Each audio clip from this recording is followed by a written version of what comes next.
खबरनामा में हूं आपका मेजबान मीर हिलाल हांजुरी आपकी खिदमत में हाजिर। और उर्दू खबरनामे में आज भी मुतअद्दिद खबरें आया चाहती हैं, लेकिन शुरुआत करते हैं परवाज़ों के हवाले से, क्योंकि हम पिछले कुछ दिनों से लगातार देख रहे हैं कि चाहे भारत हो या भारत के बाहर हो, जो परवाजें हैं इसमें या तो कोई ना कोई एक्सीडेंट हो ही जाता है या कि फिर इसमें कोई ना कोई टेक्निकल खराबी पाई जाती है, जिसकी वजह से जहाज़ों को इमरजेंसी लैंडिंग करनी पड़ती है। और इसी तरह का वाक़ा इंडिगो के साथ पेश आया। और इंडिगो जहाज जो शारजा के लिए जा रहा था, यानी शारजा से हैदराबाद आ रहा था, कि उससे अचानक खराबी पाने के बाद इस जहाज को पाकिस्तान के शहर कराची में इमरजेंसी लैंडिंग करनी पड़ी। लेकिन बड़ी बात यह है कि इससे पहले भी इसी हफ्ते के अंदर एक और जहाज को इसी तरह की लैंडिंग करनी पड़ी, यानी हफ्ते के अंदर कराची शहर के अंदर दो जहाजों को परवाज यहां पर इमरजेंसी लैंडिंग करनी पड़ी है। तो इस वजह से न सिर्फ इतना, इससे पहले भी हमने देखा कि न सिर्फ इंडिया के अंदर बल्कि इंडिया से बाहर ममालिक के अंदर कहीं पर हेलीकॉप्टर क्रैश और कहीं पर इसी तरह की किसी एयरलाइंस को कोई ना कोई जो इशू है वो पाया गया, जिसके बाद उन्हें इमरजेंसी लैंडिंग करनी पड़ी। हम वजाहत के साथ आपको बताना चाहेंगे कि जो इंडिगो का ये जहाज था, इसको भी ये इमरजेंसी लैंडिंग करनी पड़ी। और ये हफ्ते में दूसरी मर्तबा हुआ कि जब पाकिस्तान के शहर कराची में भारतीय परवाज को इमरजेंसी लैंडिंग करनी पड़ी। इंडिगो की यह परवाज शारजा से हैदराबाद आ रही थी कि पायलट ने तकनीकी खराबी के मुशाहिदे के बाद इसे कराची में लैंड कराया है। और आपको बताना चाहेंगे कि इंडिगो अब अपनी दूसरी परवाज के जरिए उन मुसाफिरों को जो कराची के एयरपोर्ट पर अभी हैं, वहां से उन्हें वापस लाया जा रहा है दूसरी परवाज के जरिए। अलबत्ता जो ये परवाज है जिसमें खराबी पाई गई है, उस एयरक्राफ्ट का भी अब मुआयना किया जा रहा है। तकनीकी टीम जो है उसे रवाना किया गया है, जो उस जहाज का मुशाहिदा कर रही है और वजूहात क्या बने हैं, क्योंकर इससे यहाँ पर इमरजेंसी लैंडिंग करनी पड़ी, उसका अब जायजा लिया जा रहा है। जैसा कि हमने इससे पहले भी कहा कि ये इस हफ्ते दूसरी मर्तबा हुआ जब पड़ोसी मुल्क पाकिस्तान के अंदर कराची शहर के अंदर भारत की परवाज को यहाँ पर इमरजेंसी लैंडिंग जो है वो करनी पड़ी है। इससे पहले दिल्ली से दुबई जा रही एक स्पाइस जेट की परवाज को भी ऑयल टैंक में इशू आने के बाद कराची डाइवर्ट कराना पड़ा। तो इस तरह से ये हफ्ते के अंदर दूसरी मर्तबा हुआ जब दूसरे जहाज को अब यहाँ पर इमरजेंसी लैंडिंग करनी पड़ी है। उससे पहले आपको याद ही होगा कि दिल्ली से वडोदरा यानी गुजरात जा रही इंडिगो की एक और फ्लाइट को हाल ही में जयपुर में इमरजेंसी लैंडिंग करनी पड़ी। और इस जहाज को जिसे जयपुर के अंदर इमरजेंसी लैंडिंग करनी पड़ी थी, वो उस सूरत में उसको करनी पड़ी क्योंकि उस एयरक्राफ्ट के इंजन में वाइब्रेशन पाई गई थी और पायलट ने उसे फिर डाइवर्ट करा है। जो नज़दीकी स्टेशन था या नज़दीकी जो एयरपोर्ट था वो जयपुर का था, और इस तरह से वहां पर भी उसे इमरजेंसी लैंडिंग करनी पड़ी। तो मुतवादिर तौर पर पे दर पे इस तरह की तकनीकी खराबियां, इस तरह की तकनीकी इश्यूज, उससे न सिर्फ मुसाफिरों के अंदर डर पैदा हो गया है, खौफ पैदा हो गया है, बल्कि मुल्क के अंदर भी इस पर यह हसास मामला बनता जा रहा है। और नतीजा यही है कि इन सभी मामलात का जो DGCA यानी डायरेक्टर जनरल सिविल एविएशन अब तहकीकात कर रहे हैं कि आखिर क्या वजूहात है कि इन परवाजों में इस तरह के इश्यूज पाए जा रहे हैं और इस तरह लगातार ये इश्यूज क्यों आ रहे हैं, इसकी अब बारीकबीनी से जांच की जा रही है।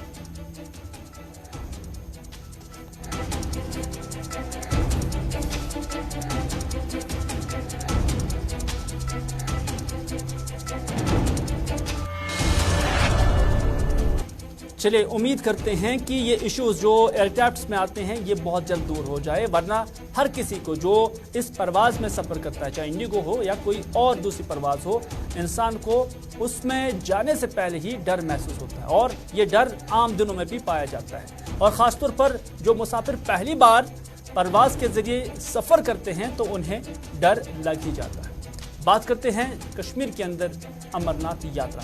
जो पहले मुअत्तल की गई थी क्योंकि बारिशें हुई थी। मूसलाधार बारिशों के पेश नज़र जो इंतज़ामिया है उन्होंने दोनों रास्तों से, चाहे बालदल हो या नुनवन हो, दोनों तरफ से यात्रा को पहले सस्पेंड किया था और उसके बाद आज अलसुबह ही इसे बहाल किया गया और दोनों रास्तों से अब यात्रियों को अमरनाथ गुफा की जानिब रवाना किया गया। हालांकि इससे पहले जो अमरनाथ गुफा के नज़दीक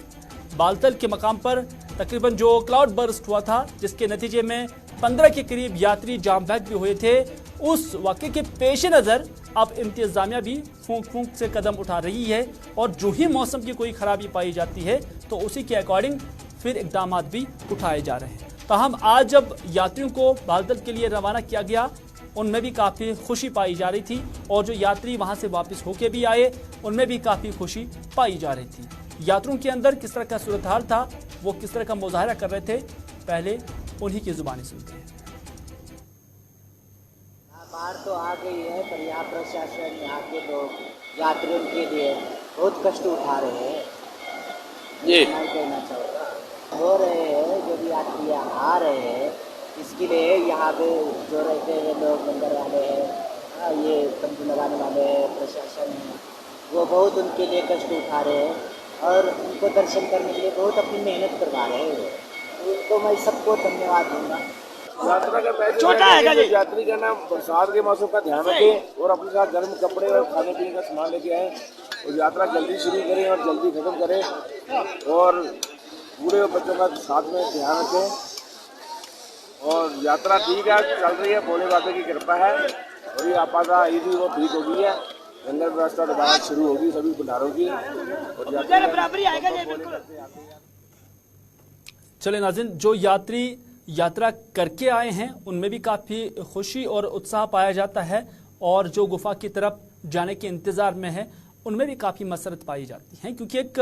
हिंदू मज़हब के मानने वालों के लिए एक फरीज़ा है और इसकी अंजामदही के लिए वो बहुत पहले से ही कोशियां रहते हैं। और इस तरह से आज भी यहाँ कई सैकड़ों किलोमीटर सफ़र करने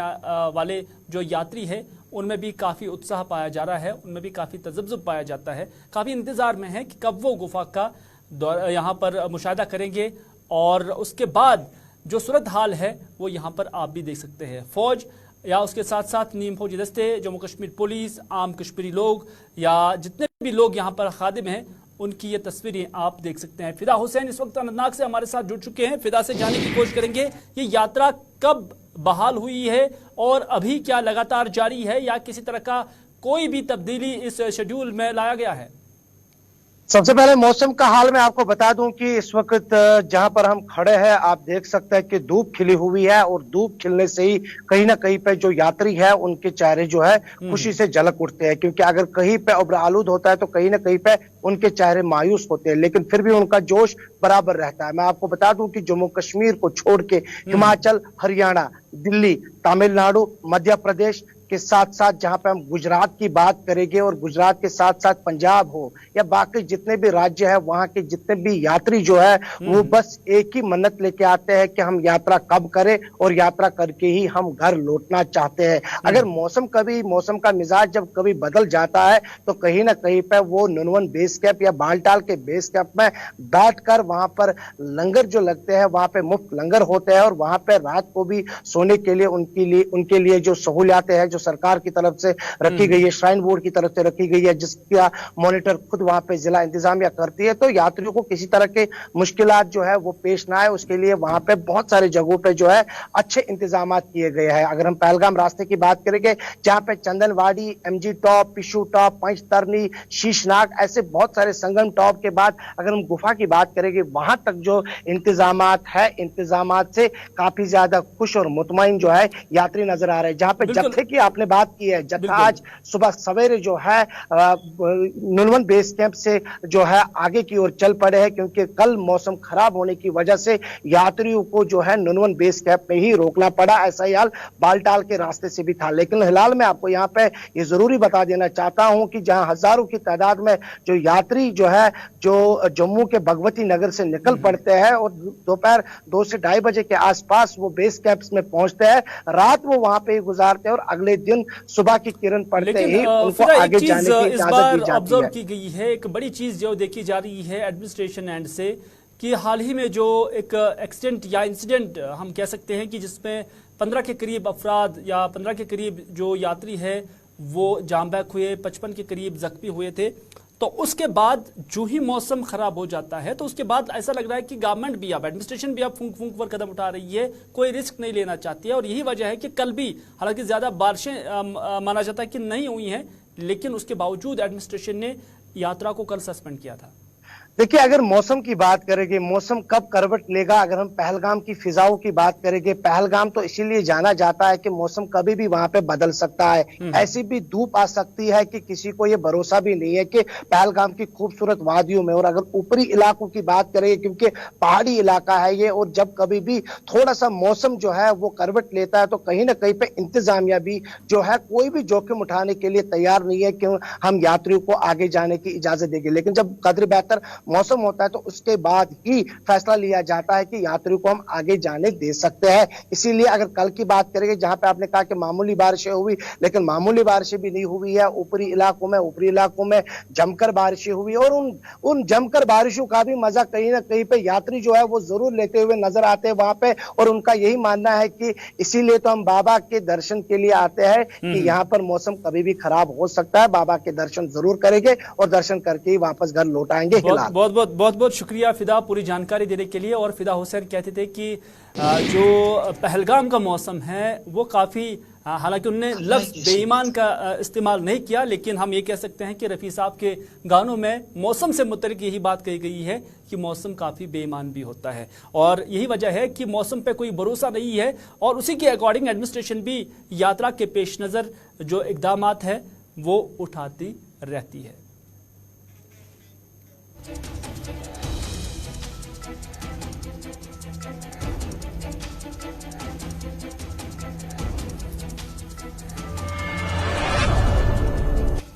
चलिए, बेईमान सिर्फ मौसम ही नहीं होता है बल्कि इंटरनेट भी है। कैसे हैं ये भी हम आपको दिखाना चाहेंगे, क्योंकि एक ग्रुप जो 45 यात्रियों पर मुश्तमिल था, उन्होंने ऑनलाइन टिकटें की थी,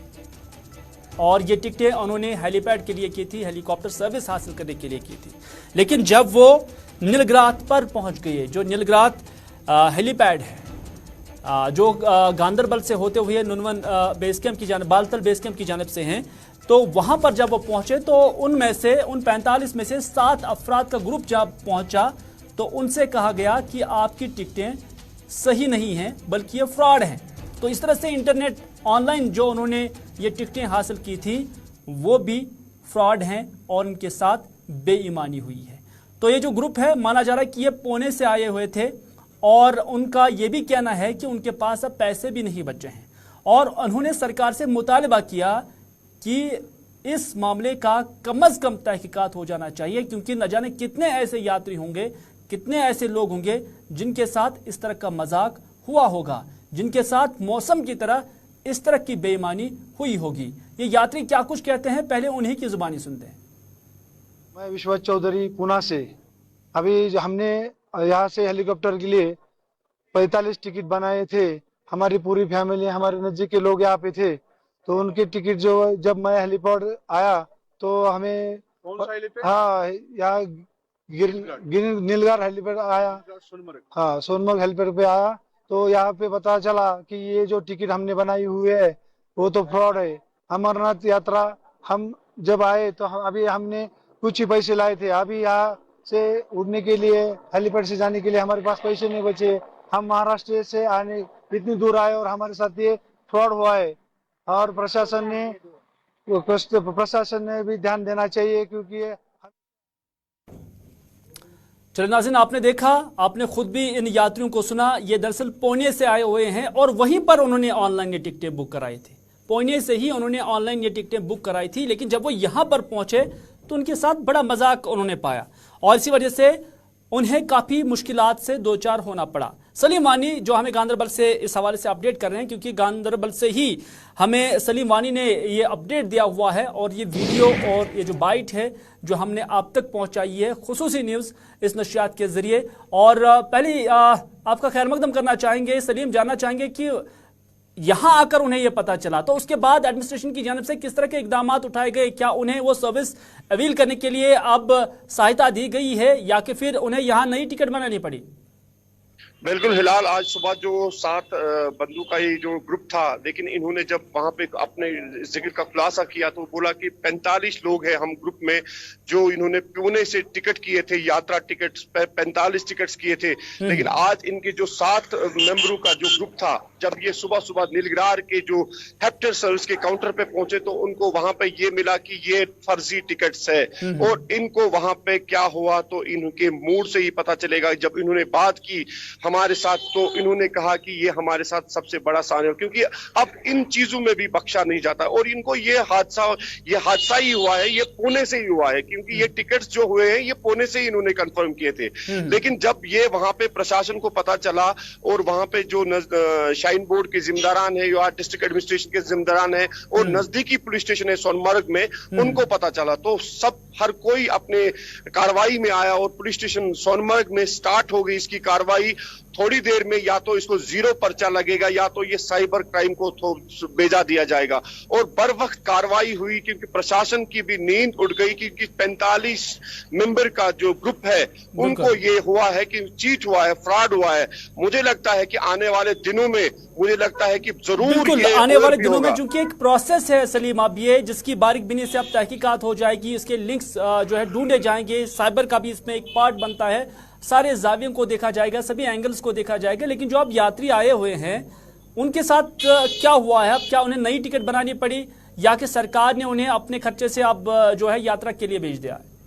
देखो, अभी इन्होंने जो खुलासा किया है हमारे पास पैसे नहीं है, वो नहीं है, लेकिन जो वहां पे लंगर्स है, जो वहां पे शाइन बोर्ड की प्रशासन है, जरूर वो कोई फैसला लेगी इस पे, क्योंकि जब ऐसी चीज होती है तो प्रशासन ऐसे नहीं रखते हैं ऐसे लोगों को, इनको भरपूर मदद मिलेगी। और हमारी बात भी हुई अफसर से और इनको ये कहा गया कि इन जिम्मन में हम FIR भी लाज करेंगे। मैंने बोला कि अभी 1 घंटे के बाद एक 0 टाइप का FIR होता है जो सोनमर्ग पुलिस स्टेशन में था। तो 8 दिन पहले जब मेडिकल सर्टिफिकेटों का एक रैकेट बालतल में पकड़ा गया था, उस जिम्मन में ऐसा ही कार्रवाई स्टार्ट हुई थी, क्योंकि मेडिकल सर्टिफिकेटों का सिलसिला बालतल में स्टार्ट हुआ था। लेकिन बर वक्त कार्रवाई थी। SHO सोनमर्ग जो गांधरबल पुलिस है, उन्होंने उस जिम्मन में सोनमर्ग में FIR भी लाज किया था। इसी तरह आज जब ये सानिया सामने आया, इस जिम्मन में भी 0 टाइप का FIR लाज होगा पुलिस स्टेशन सोनमर्ग में और बर वक्त इसको या तो साइबर क्राइम को भेजा दिया जाएगा और इन बंदों को प्रशासन भरपूर मदद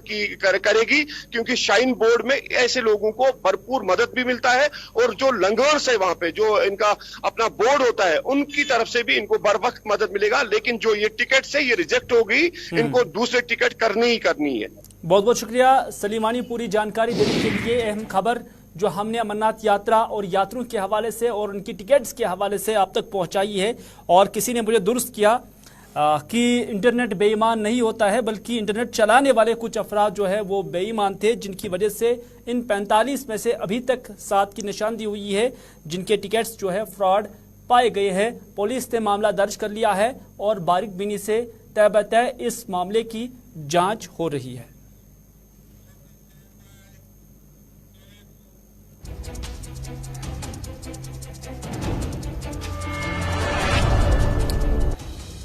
चलिए नाज़रीन, बात करते हैं कोविड की, क्योंकि कोविड भी अब इंसानों का पीछा नहीं छोड़ रहा है। एक बड़ी मुद्दत के बाद इस तरह के केसेस जम्मू कश्मीर के अंदर पाए गए, यानी 224 केसेस कल दिन के अंदर पाए गए हैं। और माना जाता है कि इस साल सबसे ज़्यादा तादाद ये कल दिन की है, जब 224 केसेस जम्मू कश्मीर के अंदर पॉजिटिव पाए गए हैं।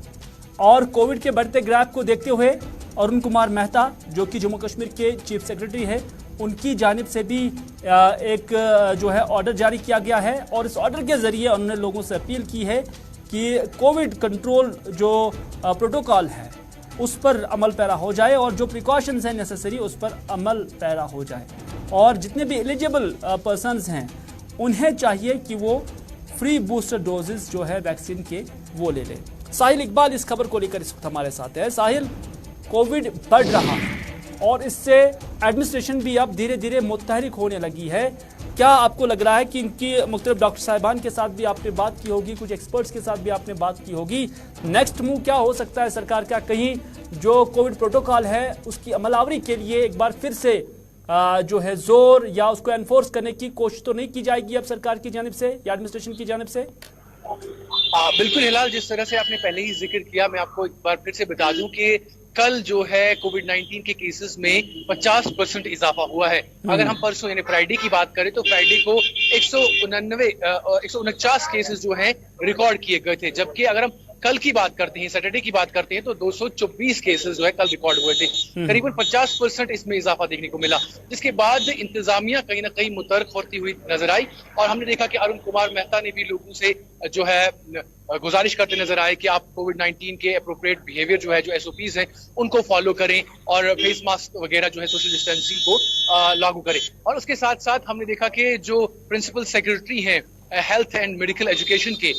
मनोज कुमार द्विवेदी, उन्होंने भी बाजाब्ता से एक स्टेटमेंट जारी किया है और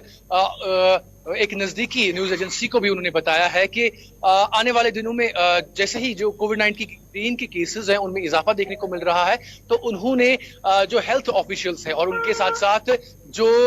जिला तरक्याती कमिश्नर्स हैं जम्मू कश्मीर के, उनको ये हिदायत दी है कि वो अपने अपने जिलों में इस बात को यकीनी बनाएं कि जहां पर भी पब्लिक गैदरिंग्स हो रही हैं वहां पर कोविड-19 के जो एसओपीज इससे पहले फॉलो किए जाते थे और उनको जो है सख्ती से अमलाया जाए। हालांकि उन्होंने अपने बयान में ये भी कहा है कि जो एक्सपर्ट्स हैं, जो माहिर हैं इसमें, उनकी तरफ से अभी तक इतने जो है आसार उन्होंने जाहिर नहीं किए हैं कि हम पिछले वाले, जैसे हमने कोविड-19 की पहली लहर या दूसरी लहर में देखा था कि स्ट्रिक्ट प्रोटोकॉल्स हमने लागू किए थे और लॉकडाउन की तरफ हम गए थे। उन्होंने कहा कि इस बार इतना अगरचे नजर नहीं आ रहा है, लेकिन हम इस बात से इनकार नहीं कर सकते कि कोविड-19 के केसेस में लगातार इजाफा हो रहा है। इसलिए हमें चाहिए कि हम मौके से पहले ही सतर्क रहें और अपने जो जिला इंतजामिया के जो जिला तरक्याती कमिश्नर्स हैं या हेल्थ ऑफिशियल्स हैं, उनकी राय लें और अपने अपने इलाकों में जो सोशल डिस्टेंसिंग है, मास्क का इस्तेमाल करना है, सैनिटाइजर से जिस तरह से हम हाथ साफ किया करते थे, उस चीज को लागू करें ताकि आने वाले दिनों में हमें ये देखने को ना मिले कि हम इस सिचुएशन में घिर जाएं कि हमें फिर से एक बार लॉकडाउन लगाना पड़े। और माहिरीन भी यही मानते हैं कि जितना जल्दी हो सके हमें इस चीज पर सतर्क होने की जरूरत है और हमें वो चीजें जो हैं, जो बेसिक चीजें हैं, वो अपनाने की जरूरत है ताकि हम एक बार फिर से लॉकडाउन से बच सकें। तो लेकिन अगर ज़िमनी सूरत हाल अगर हम देखते हैं, इस वक्त हम श्रीनगर में मौजूद हैं और आज संडे है, तो सब जानते हैं कि ये संडे मार्केट लगता है। संडे मार्केट अपने तरीके से लगा हुआ है, लेकिन इंतजामिया की तरफ से आज भी कोई देखने को नहीं मिल रहा है जो इनको ये हिदायत दे या कहीं पर इस तरह का कोई ऐलान नजर नहीं आता है। बिल्कुल साहिल, पूरी जानकारी देने के लिए बहुत बहुत शुक्रिया। लेकिन जो सूरत हाल अभी है और जिस तरह से लोगों के अंदर हम जो कुव्वत बर्दाश्त देख रहे हैं, उसको देखते हुए और जो लोग खुद हमने देखा कि किस तरह से मुजाहरा कर रहे हैं कोविड को लेकर, क्या रिएक्शन है पब्लिक का, वो यही है कि सरकार भी कहती है और लोग भी देखते हैं। और यही वजह है कि इसमें जो है गुप्तम बर्खास्तम पर ही ये बात भी यहाँ पर ख़त्म हो जाएगी, क्योंकि इससे पहले भी हमने ये एक्सपीरियंस किया है कि जब सरकार की जानब से, एडमिनिस्ट्रेशन की जानब से इस तरह की हिदायत दिए गए हैं तो वो रस्मी जो है हिदायत थे, रस्मी बयानात थे। और उसके बाद हमने देखा कि हुकूमती स्तर पर भी, एडमिनिस्ट्रेटिव स्तर पर भी उस प्रोटोकॉल का ना ही पालन हो रहा था और ना ही उसको एनफोर्स कराया जा रहा था। तो एक रस्म के तौर पर यहाँ पर भी ऐसा लगता है कि इसे चलाया जा सकता है, लेकिन कितना अच्छा होता कि अगर कोविड को कंटेन करने के लिए, कोविड को कम करने के लिए एहतियाती तदाबीर अपनाए जाते।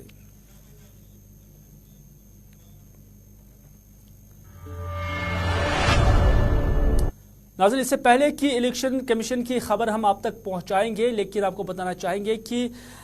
जो खबर आ रही है ये Nagam village of Kokernag, south Kashmir, जहां से हमारे नुमाइंदे सईद मुजफ्फर ने हमें यह खबर पहुंचाई है, माफ कीजिएगा पीर मुजफ्फर ने हमें यह खबर पहुंचाई है कि यहां पर एक ऑटो को हादसा पेश आया है और इस हादसे के नतीजे में एक शख्स की जान चली गई है और मोहम्मद हुसैन मीर इस शख्स की शनाख्त हुई है। और आपको बताना चाहेंगे कि वादी कश्मीर के अंदर अब हादसात का ग्राफ जो है वो काफ़ी बढ़ चुका है और आए रोज़ भी इसमें इजाफा पाया जा रहा है। और इन हादसात की जो वजूहत है वो तो दो तरह की हैं, एक तो ख़राब सड़कें और उसके साथ साथ जो ट्रैफिक कवानीन है, जो ट्रैफिक ज़वाबित है, उसूल है, जब हम उसकी खिलाफ वर्जी करते हैं तो हादसे पेश आते हैं। बात करते हैं इलेक्शन की, क्योंकि आपको याद ही होगा कि बाज़ाब्ता तौर पर जो इलेक्शन कमीशन ऑफ इंडिया है उनकी जानब से जम्मू कश्मीर सरकार को बहुत पहले ये लिखा गया था कि अब रिव्यू लिया जाए और बाज़ाब्ता तौर पर जो इलेक्टोरल वोटर लिस्ट है उसको देखा जाए, लेकिन उसके साथ साथ खबरें यह भी आ रही है कि जम्मू कश्मीर के अंदर नवंबर साल 2022 के आखिर तक इलेक्शन कराए जा सकते हैं या नोटिफिकेशन निकाला जा सकता है, क्योंकि ये इलेक्शंस जो है ये गुजरात के साथ साथ जो हिमाचल प्रदेश में इलेक्शन होने वाले हैं, माना जा रहा है कि उसी के साथ जम्मू कश्मीर के अंदर भी इलेक्शन कराए जा सकते हैं। आपको याद ही होगा दाखिला वजीर अमित शाह की जानिब से यह इशारा साफ आया है, इशारा ही नहीं बल्कि उन्होंने बाज़ाब्ता तौर पर कहा था कि डिलिमिटेशन कमीशन का जो अमल है या जो उनकी रिपोर्ट है उसके आने के बाद ही जम्मू कश्मीर के अंदर इलेक्शन कराए जाएंगे। यहाँ तक कि उन्होंने जो दायरा खींचा था वो 6 से 7 महीने का खींचा था, और जब हम उसे जमा तफरीक करते हैं तो यही अक्टूबर नवंबर का महीना बन जाता है। और दूसरी जानब से डिफेंस मिनिस्टर की जानब से वाज़ह इशारे दिए गए थे कि जम्मू कश्मीर के अंदर इलेक्शन कराए जा सकते हैं, और उसके बाद जो इलेक्शन कमीशन ऑफ इंडिया है उनकी जानब से जो मकतूब chief electoral officer Jammu Kashmir को रवाना किया गया था, जिसमें जो इलेक्टोरल वोटर्स है वोटर फहरिस्तें हैं उसका रिव्यू करने के लिए या उसका हतमी लिस्ट बनाने के लिए जो कुछ हिदायत दिए गए थे, और उसके लिए उस रिवीजन के लिए जो अक्टूबर 31 का डेट दिया गया था, उससे भी लगता है कि जम्मू कश्मीर के अंदर इलेक्शन इसी साल हो सकते हैं। लेकिन बाज़ सियासी लीडरान या मुबस्सिरीन के साथ जब बात करते हैं तो उन्हें ये एक रूटीन का अमल लग रहा है, और उनका मानना है कि जम्मू कश्मीर के अंदर फिलहाल जो है सरकार इलेक्शन कराने के मूड में नहीं है। लेकिन ये ऐसी सरकार है जिसके बारे में कुछ भी कहना मुश्किल ही नहीं, नामुमकिन भी है।